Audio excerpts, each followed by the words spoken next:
Section 1. You will hear a telephone conversation between a customer and a shop assistant. First, you have some time to look at questions 1 to 3.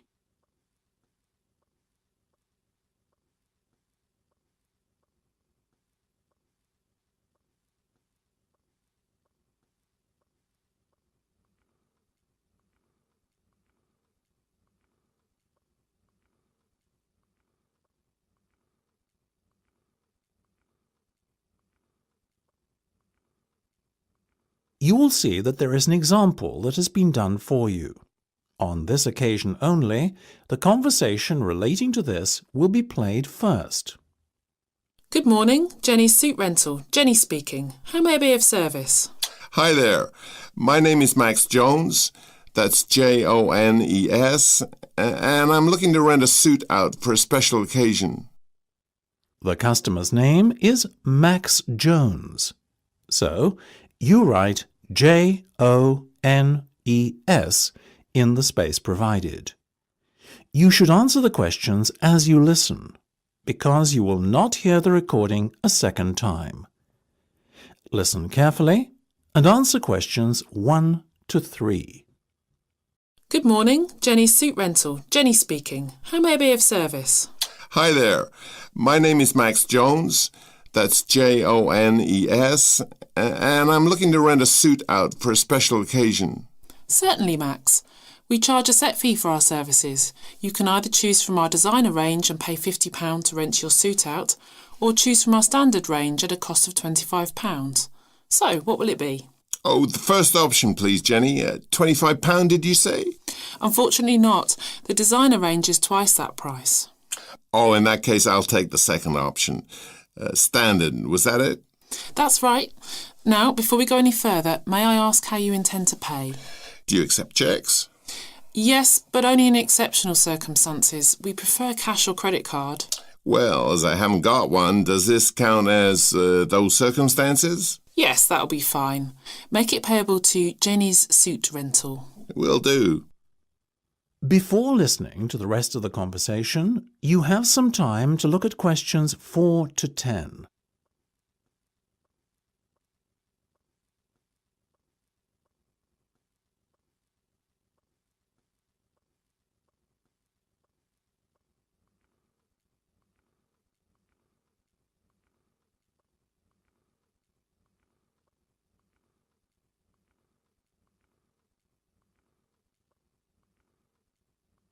Now listen and answer questions 4 to 10.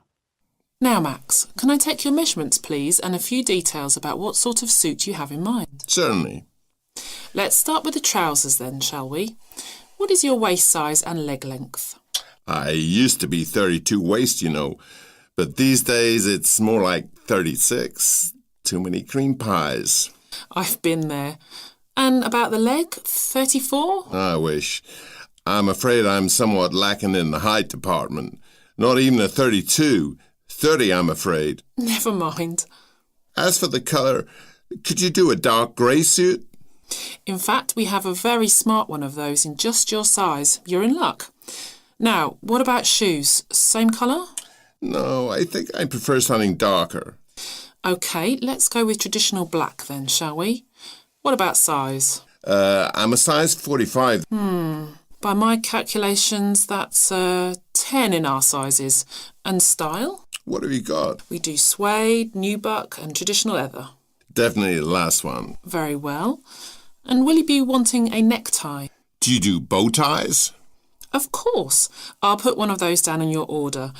Dark grey, I presume? Perfect. To match the suit. I think I fancy a light blue shirt, by the way. Might I recommend a green? Green would go very well with the suit you are renting. Light or dark? I'd say dark. Dark it is then. My neck size is 17 and a half. Hard to believe that a little over a year ago I could fit into a 15, isn't it? Those cream pies again, right? You got it. Now, what about your suit jacket? Same colour as the trousers, obviously, but what size? Medium should be fine. You sure? Yeah. And have you got any of those 3-button ones?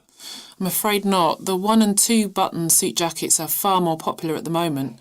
In fact, the 1 button is all the rage. Let's have that one then. No problem. Now. That's the end of section 1. You have half a minute to check your answers.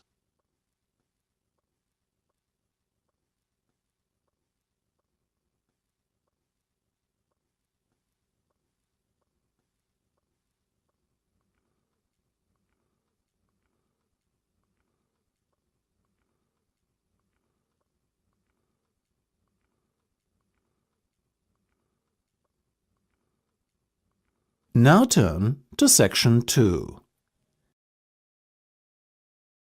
Section 2.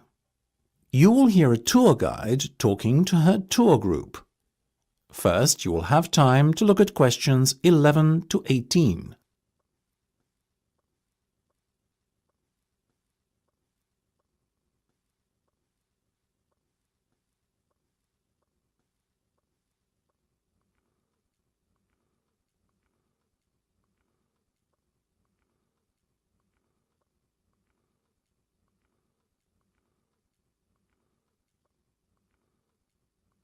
Now listen carefully and answer questions 11 to 18.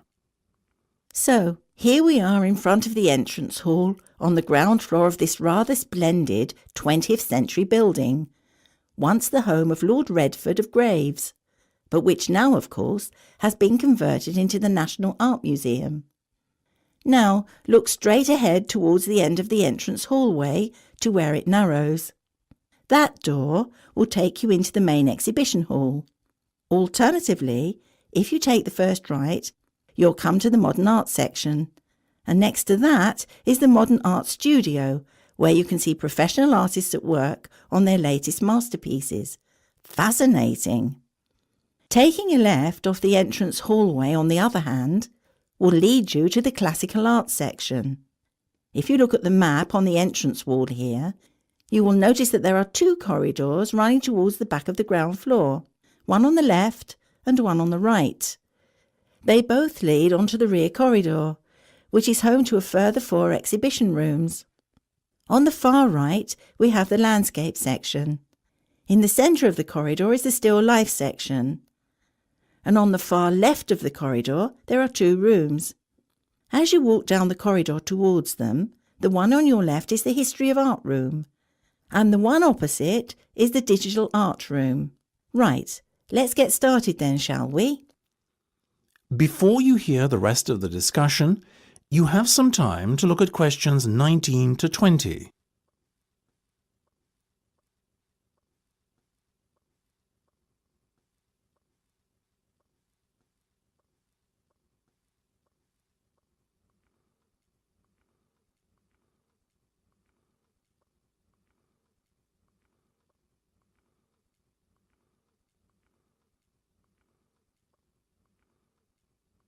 Now listen and answer questions 19 to 20.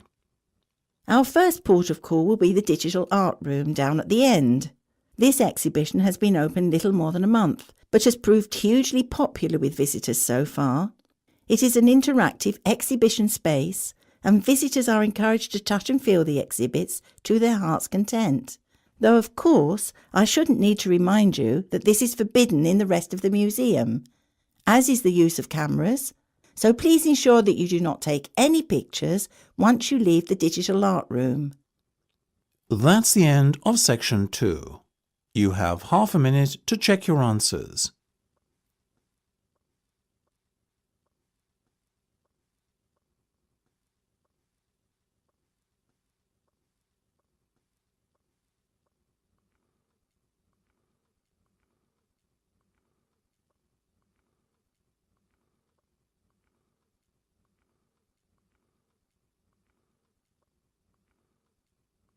Now turn to section 3. Section 3. You will hear a discussion between 2 students and their teacher on a planned charity event. First, you have some time to look at questions 21 to 25.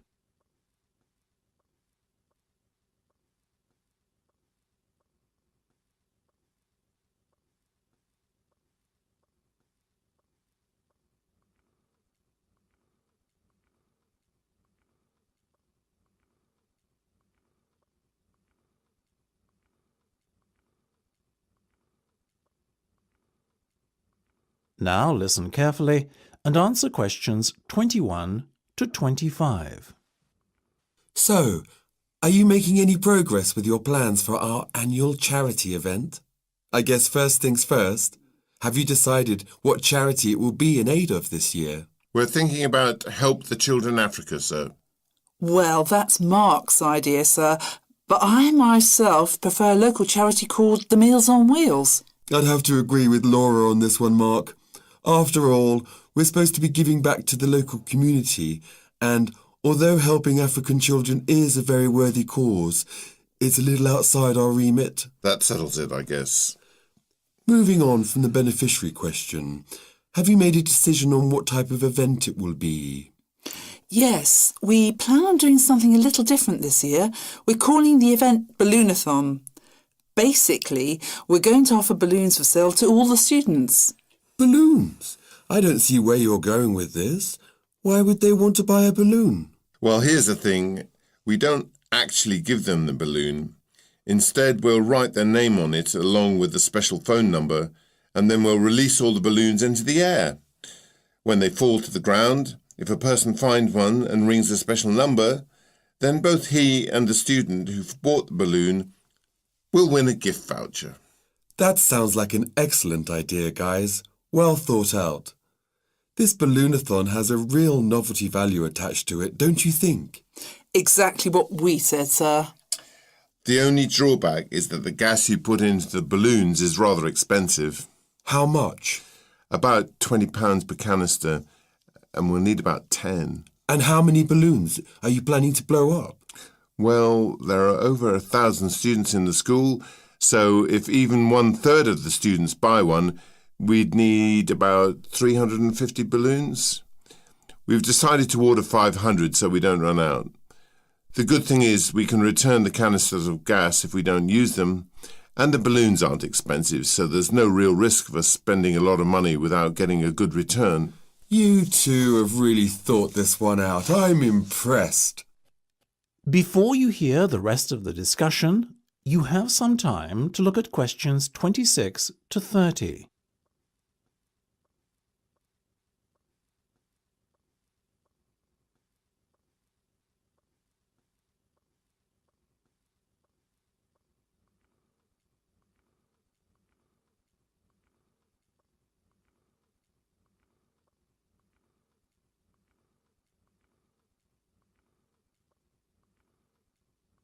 Now listen and answer questions 26 to 30.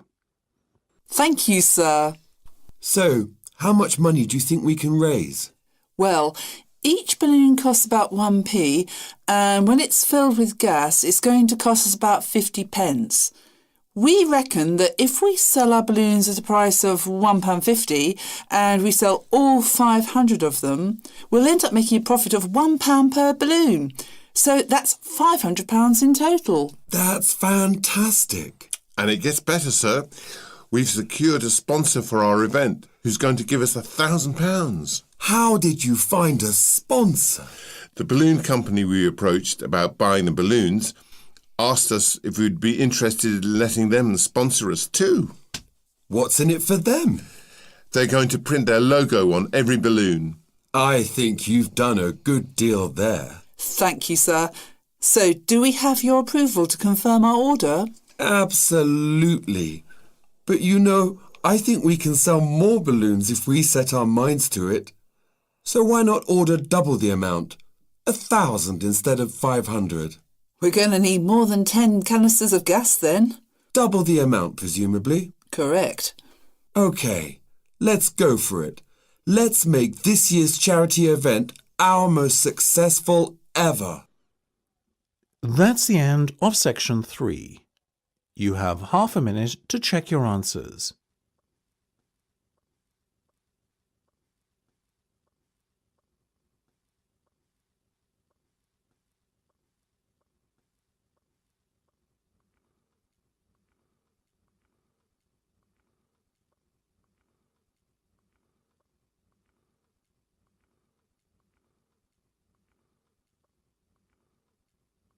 Now turn to section 4.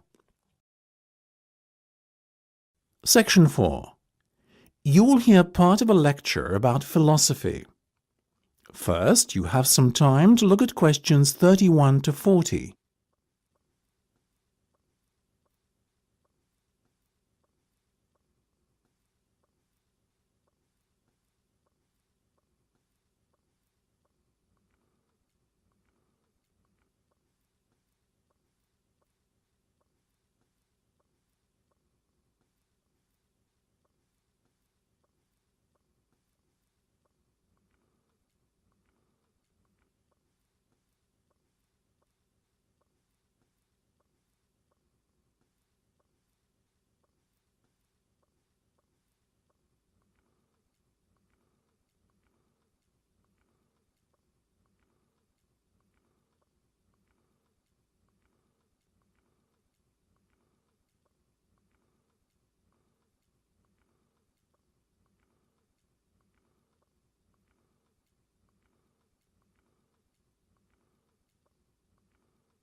Now listen carefully and answer questions 31 to 40. Most of you, I hope, will be familiar with the name Socrates. The ancient Greek philosopher is perhaps one of the most admired people in history. Socrates led a very noble life. He was, I suppose you could say, an optimist who believed in the good of mankind. According to Socrates, human nature leads people to act correctly and in agreement with knowledge. Socrates believed that evil and wrong actions arise out of ignorance and is famously quoted as saying, "No man knowingly does evil." True to his personal beliefs, Socrates devoted his own life to seeking goodness and truth. Born in Athens, where he lived all his life, Socrates always dressed simply and was known for moderation in both eating and drinking. He brought his teachings to the masses, speaking regularly in public places such as the busy streets of Athens, especially in the area around its great marketplace. He had little regard for public opinion, and always conducted himself in accordance with his own set of rules. Socrates built up a reasonably large following of Athenians looking to learn from his seemingly endless wisdom. But he also had a good many enemies who mistrusted him on account of his unorthodox views on subjects such as religion.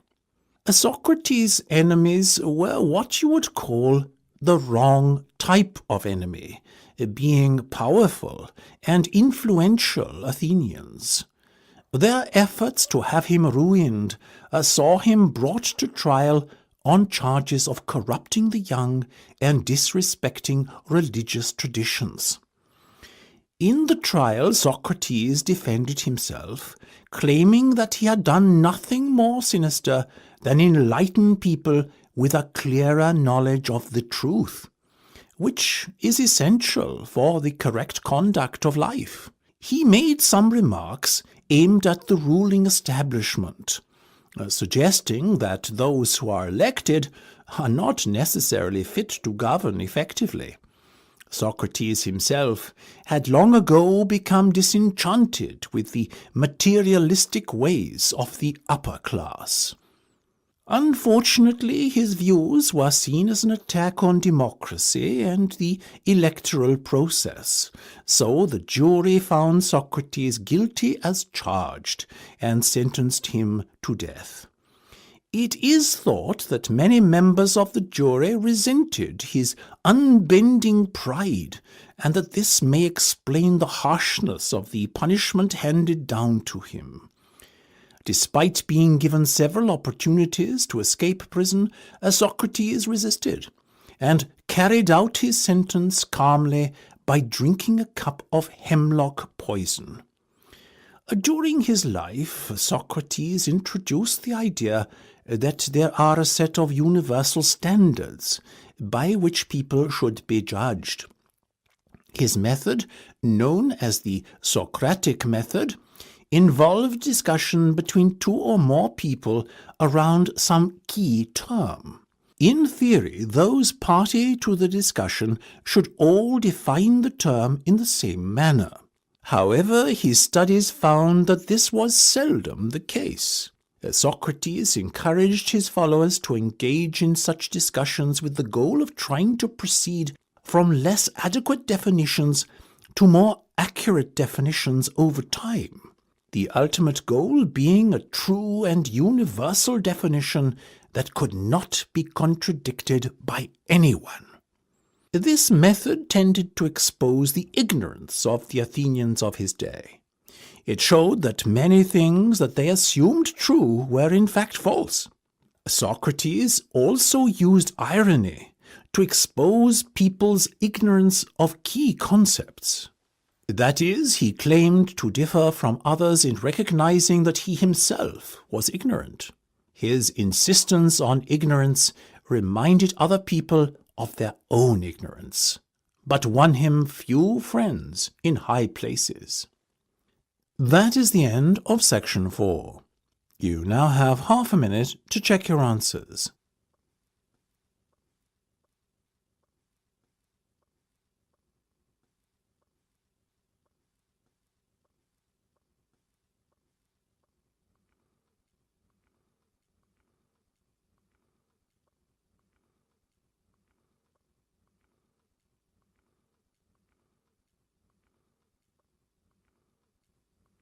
That is the end of the listening test. You now have 10 minutes to transfer your answers to the listening answer sheet.